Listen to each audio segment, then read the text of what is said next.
Disclaimer. हम वाक और अभिव्यक्ति की स्वतंत्रता के बारे में भारतीय संविधान के अनुच्छेद 19 का पुरजोर समर्थन करते हैं। उदाहरणों, छवियों और संदर्भों सहित यह वीडियो केवल मनोरंजन, सूचना और शैक्षिक उद्देश्यों के लिए प्रदान किया गया है और चैनल किसी भी अवैध गतिविधियों को बढ़ावा या प्रोत्साहित नहीं करता है। हमारा मकसद केवल समाज जागरूक करना है। जय हिंद दोस्तों, एक लुटेरा जो दूसरों को लूटता हो, क्या वो एक नबी हो सकता है? रसूल अल्लाह के अनेकों कारनामों में एक कारनामा लूटमार करना भी था। अरब में जो कारवां व्यापार के लिए निकलता था, उसे लूटने का काम रसूल अल्लाह किया करते थे, जिसमें बहुत लोगों को अपनी जान और माल से हाथ धोना पड़ता था। इस लूटमार में न जाने कितने मासूम लोगों को रसूल अल्लाह ने मौत के घाट उतार दिया होगा। इस्लाम की यह भी एक काली सच्चाई है, पर जब भी किसी मोमिन से इस विषय पर बात करो तो वह किस तरह की जलेबी बनाता है, आइए आप खुद देख लीजिए। जी ओबैद साहब, क्या हालचाल? सुन नहीं रहा था भाई, क्या टॉपिक पे बात? यतीमखाने में बच्चों के बैठे हुए हो? पहले ये बताओ कितने बच्चे पैदा कर दिए हो, इतने सारी आवाजें आ रही है। टॉपिक ये है कि क्या आपको पता है कि आपके रसूलुल्लाह और आपके जो सहाबी थे, ये तिजारती काफिला जो जाता था उसको ये लोग लूटमार करते थे, और जो लूटमार करे क्या वो एक नबी और रसूल और एक उसवतुन हसना हो सकते हैं? कहाँ लिखा हुआ है ये? अच्छा, ये देखो, वाकिदी कहते हैं कि रसूलुल्लाह सल्लल्लाहु अलैहि वसल्लम ने अब्दुल्ला बिन जहश को मुहाजिरीन के 12 अशखास के हमरा इस मुहिम पर भेजा था। बहरहाल साबिक बयान के मुताबिक आपने रवानगी के वक्त एक खत लिखकर इनको दिया और हिदायत कर दी कि जब तक 2 दिन का सफर तय हो जाए तुम इसे ना पढ़ना, फिर पढ़कर जो हुक्म दिया गया हुआ है इसकी बजाआवारी करना और अपने साथियों में से किसी को इसके लिए मजबूर ना करना। चुनांचे 2 दिन सफर करने के बाद अब्दुल्ला बिन जहश ने रसूलुल्लाह के खत पढ़ा। इसमें मरकूम था कि इस खत के देखने के बाद तुम सीधे मक्का और ताइफ के दरमियान नखला जाकर ठहरो, वहां से कुरैश की निगरानी रखो और इनकी खबरें हमें पहुंचाओ। अब्दुल्ला ने खत देखकर कहा कि मैं बशरो चश्म इस इरशाद की बजा आवारी करूंगा, और फिर अपने साथियों से कहा कि रसूलुल्लाह ने मुझे ऐसा हुक्म दिया है, मगर इस बारे में तुम पर जबर करने से मना फरमाया है, लिहाजा जिसे दिल से शहादत का शौक हो वो मेरे साथ चले और जो ना चाहता हो वापस हो जाए। मैं बहरहाल इस हुक्म की बजा आवारी करूंगा, मगर किसी ने इनका साथ ना छोड़ा, वो अपनी सिमत चले। दूसरे तमाम इनके साथी भी साथ हुए, इन्होंने हिजाज की राह ली। जब ये बालाए फरा एक कान पर आए, साद बिन अबी वक्कास और उतबा बिन गजवान का एक ऊंट जिसके पीछे ये आ रहे थे राह से भटक गया। ये इसकी तलाश में अब्दुल्ला बिन जहश से छूट गए। वो अपने और साथियों के साथ चलते चलते नखला पहुंचे। कुरैश का एक तिजारती काफिला, कुरैश का यह कारवां व्यापारियों का था जिसको लूटने और मारकाट करने की बात हो रही है। कुरैश का एक तिजारती काफिला जिसमें मन का चमड़े और दूसरे तिजारती सामान था, इनके पास से गुजरा। इस काफिले में उमर बिन अल हदमी, उस्मान बिन अब्दुल्ला बिन अल मुगैरा अल खजवी, इसके भाई नौफल बिन अब्दुल्ला बिन अल मुगैरा और हकम बिन कैसान हिशाम बिन अल मुगैरा का मौला थे। ये काफिला मुसलमानों के करीब ही उतरा था। इनको देख के वो डर गए, मगर उकाशा बिन महज जिनका सर मुंडा हुआ था पहाड़ से इनके सामने बरामद हुआ। इसे देखकर काफिला वाले मुतमईन हो गए और कहने लगे ये उमरा करने वाले हैं, इनसे कुछ खतरा नहीं। दूसरी तरफ मुसलमानों ने इस काफिले के बारे में मशवरात की कि क्या किया जाए। ये रजब का आखिरी दिन था। सब ने कहा अगर हम इनको आज रात छोड़ दिया तो कल ये हरम में दाखिल हो जाएंगे और फिर तुम इनका कुछ नहीं बिगाड़ सकोगे। दूसरी तरफ ये मुश्किल है कि अगर हमने इनको कत्ल कर दिया तो हमने माए हराम की हुर्मत तोड़ दी। इसी तरद्दुद में थे और इन पर पेश कदमी करते हुए खाइफ थे, मगर ये लोग दलेर हो गए और सब ने तहिया कर लिया कि जिस पर काबू चले इसे कत्ल कर डालो और इनके माल व मता को लूट लो। और सब ने तहिया कर लिया कि जिस पर काबू चले इसे कत्ल कर डालो और इनके माल व मता को लूट लो। वाकिदी बिन अब्दुल्ला अल यतामा ने उमर बिन अल हदरमी को अपने तीर का निशाना बनाया और कत्ल कर दिया। नीज इन्होंने उस्मान बिन अब्दुल्ला और हकम बिन कैसान को गिरफ्तार कर लिया। अलबत्ता नौफल बिन अब्दुल्ला भाग गया और इनके हाथ ना आ सका। अब्दुल्ला बिन जहश और इनके साथी इस काफिले और दोनों कैदियों को लेकर मदीना में रसूलुल्लाह के पास आ गए। इस सिलसिले में अब्दुल्ला बिन जहश की औलाद में से किसी ने यह भी बात बयान की है कि इन्होंने अपने साथियों से कहा था कि माले गनीमत में से खुम्स रसूलुल्लाह का है। इस वक्त तक अल्लाह ने गनीमत में खुम्स फर्ज नहीं किया था, चुनांचे इन्होंने खुम्स को रसूलुल्लाह के लिए अलहदा कर लिया और बाकी गनीमत तकसीम कर दी। जब ये रसूलुल्लाह के पास पहुंचे, आपने फरमाया कि मैंने तो तुमको माए हराम में किताल का हुक्म नहीं दिया था।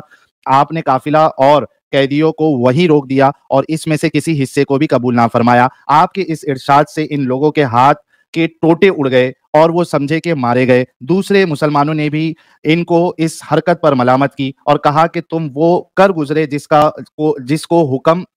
जिसका हुक्म ना था, तुम माए हराम में लड़े हालांकि तुमको इसकी इजाजत नहीं दी गई थी। दूसरी तरफ कुरैश कहने लगे मोहम्मद और इनके साथियों ने माए हराम की हुर्मत तोड़ दी है, इसमें खून रेजी की, माल लूटा और कैदी पकड़ लिए। मक्का के मुसलमानों ने इस इल्जाम की तरदीद में कहा कि ये जो कुछ हुआ शाबान में हुआ है।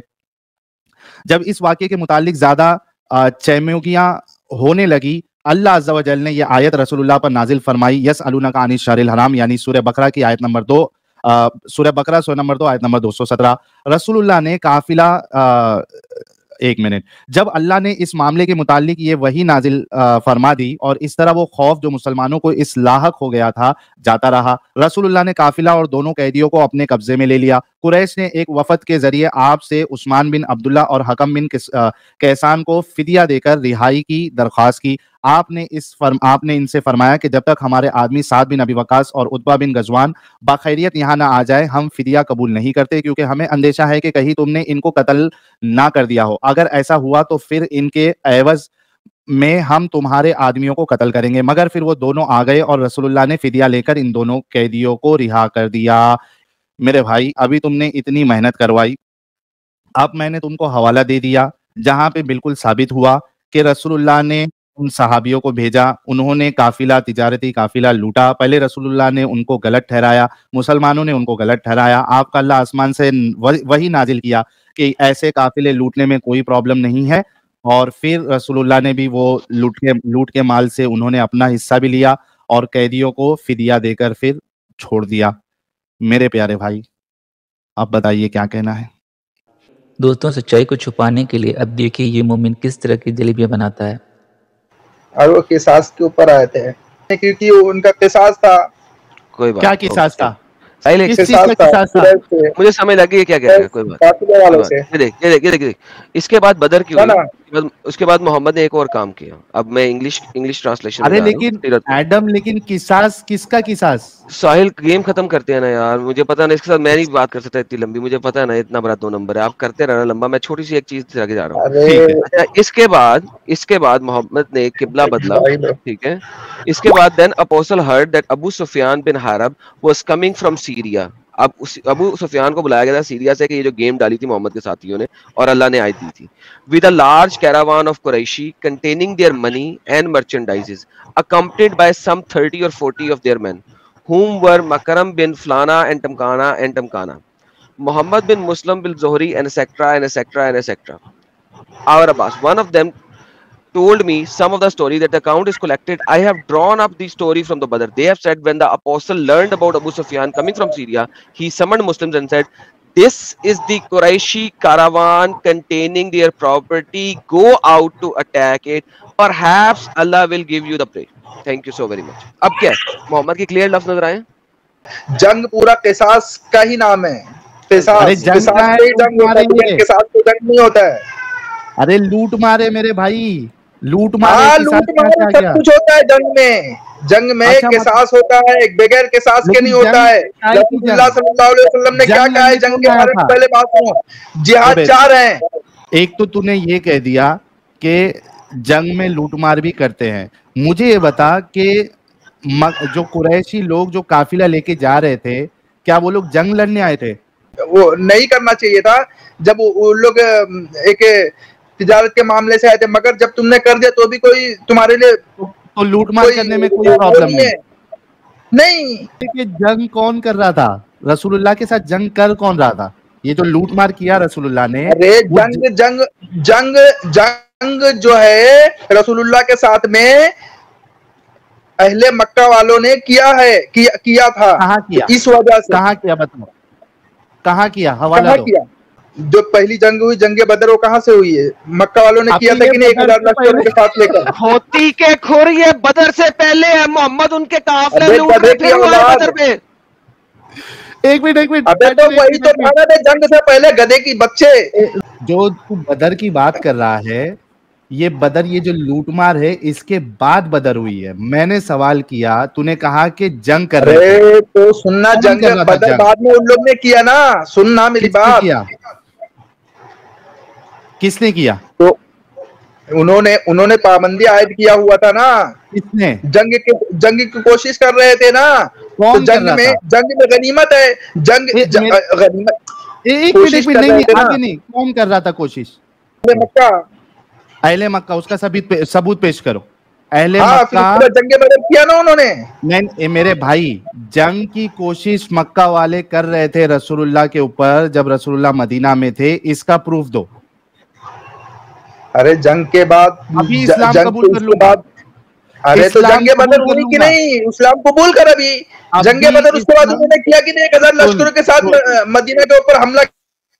मेरे प्यारे बेवकूफ भाई, जंगे बदर तो तुम्हारे रसूलुल्लाह लूटमार कर रहे थे, तो अपना माल बचाने के लिए आए थे। तूने कहा कि बदर से पहले सुन तूने कहा बदर से पहले मक्का वाले रसूलुल्लाह के साथ जंग कर रहे थे या कोशिश कर रहे थे। मुझे आज तू सबूत दे दे, मैं अभी इस्लाम कबूल कर लूंगा। ये जितने भी मोमिन हैं सच्चाई सब जानते हैं, पर रसूल अल्लाह के करतूतों को छुपाने के लिए कोई कोर कसर नहीं छोड़ते हैं। रसूलुल्लाह को निकाला गया था मदीना मक्का से। रसूलुल्लाह को एक मिनट फिर से तेको चैलेंज, फिर से एक में तो चैलेंज हार गया।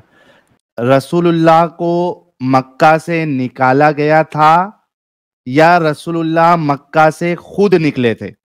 अल्लाह ने बोला था निकलने के लिए। निकाला गया नहीं था, रसूलुल्लाह भाग के आए थे और तू बोल रहा निकाला नहीं गया था, भाग कर आए थे। जब एक मिनट भाई, भागना और निकालना ये दोनों में फर्क है क्या नहीं है? तू एक स्टेट से भाग गया, क्या इसका मतलब ये है कि उस स्टेट वालों ने तुझे निकाल दिया? आगे थे, निकाला नहीं था। करने आए थे रसूलुल्लाह को, तो रसूलुल्लाह भागे थे। भागना ही पड़ा ना अल्लाह के हुक्म से। अल्लाह ने कहा कि यहाँ से हिजरत कर लो, तुम्हें कत्ल कर देंगे। खुद भागे ना, कहा कि यहाँ से हिजरत करो।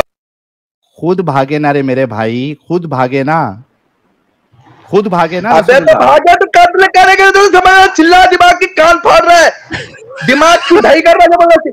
अबे भागा, बर्बाद कत्ल कर रहे आए। अल्लाह ने कहा भागो यहाँ से अबू बकर को लेके। तो अल्लाह ने भगाया ना। कितना बड़ा जाहिल इंसान है ये। मक्का वालों ने रसूलुल्लाह को निकाला ही नहीं, रसूलुल्लाह खुद वहां से भागे। ये इसकी बात के हिसाब से रसूलुल्लाह भगोड़े थे। पहले अदावत को दुरुस्त करो, इस्लाम दुश्मनी को दुरुस्त करो, काट दिए जाओगे सबके सब। सीधा बोलता हूं मैं। अब आप खुद ही देख लीजिए, ये लोग मरने और मारने की खुली धमकी देते हैं और खुद को मासूम बताते हैं। इनका नबी भी ऐसी ही हरकत करता था। सुन ले रे मेरे भाई, मेहरबानी कर सुन ले, पहले सुन। मान ले कि तेरे ऊपर केस है, तू एक समझ जा, तू एक नशेड़ी गर्दुल्ला चरसी इंसान है, तू ड्रग की सप्लाई करता है, ठीक है, क्योंकि दिखता भी है।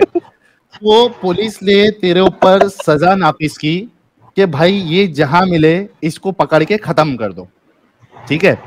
तेरे को मालूम पड़ा कि पुलिस ने मेरे ऊपर ये सजा नाफिज कर दी है, जहां मिला इसको मार दो। अब बता, तू अपनी जान बचा के वहां से भाग गया, ठीक है, तू वहां से भाग गया। मुझे ये बता कि तेरे को पुलिस ने तेरे घर से निकाला या तू खुद घर छोड़ के भाग गया डर के? जो जहन्नमी कुत्ते हैं, सुनो, जो जहन्नमी कुत्ते हैं वो चोर उचक्का और जहन्नमी कुत्ते हैं, चोर उचक्के हैं। तो जहन्नमी कुत्तों को कत्ल कर देना ये गनीमत है, ये गनीमत है। हाँ, और उनसे भाग लेना ये भी गनीमत है। वो तो रसूलुल्लाह ने मेहरबानी किया उन पे कि उनको कहा कि उन्हें नहीं मारते तो ठीक है, मगर तुमने मार दिया तो कोई बात नहीं, चलो गनीमत आया तो ले लो गनीमत। वो तो कुत्ते थे ही। ये चोर उचक्कों को जानवी बता रहा है, जबकि इनका नबी खुद लुटेरा था और लूट मार करता था, जिसको ये सही ठहरा रहा है, और यही इसका दोगलापन है। हो गई तेरी बात? हाँ, अब ये बता कि तेरे ऊपर जो सजा लागू की गई थी कि तू चोर उचक्का गर्दुल्ला चरसी है, तेरे को जहां मिले मार दिया जाए। अबे सुनना, जहन्नमी कुत्ते हो ना बे, जहन्नमी कुत्ते, तू मैं चोर उचक्का हम कैसे हो सकते? हम तो अब इस्लाम वाले हैं। इस्लाम का मतलब होता है अमन और सलामती वाला। डाकू लुटेरे लोग को अमन शांति कहते हैं ना, अमन और शांति से लूटते हैं हम लोग। भाई माशाल्लाह इसके जबान से हकीकत निकल गई। सोचो, इसने मान लिया कि सुन, तूने अभी तेरे मुंह से माना, इसने कहा कि इस्लाम जो है, या जो इस्लाम पे अमल करता है मुसलमान, वो लूटता है, अमन और शांति से लोगों को लूटता है, मारना ही इनके नजदीक अमन है। ये इसके मुंह से निकला हुआ है। तो देखा दोस्तों, ये किस तरह के गलीस इंसान है। ये हमेशा दूसरों को ही गलत बताते हैं और खुद हमेशा दादागिरी करते हैं। ना माने तो आप खुद अपने आसपास के लोगों को देख लीजिए, जहां इनकी जनसंख्या ज्यादा होती है, ये अपने आगे किसी को भी इंसान तक नहीं समझते हैं। हम इसी तरह आगे भी इस्लाम को एक्सपोज करते रहेंगे। आपने अभी तक चैनल को सब्सक्राइब नहीं किया है तो कर लें, साथ ही बेल बटन भी दबा दें, जिससे हमारी आने वाली वीडियो आप तक लगातार पहुंचती रहे। अपना ख्याल रखें और इस्लामिक कल्ट से बचकर रहें। जय हिंद, वंदे मातरम।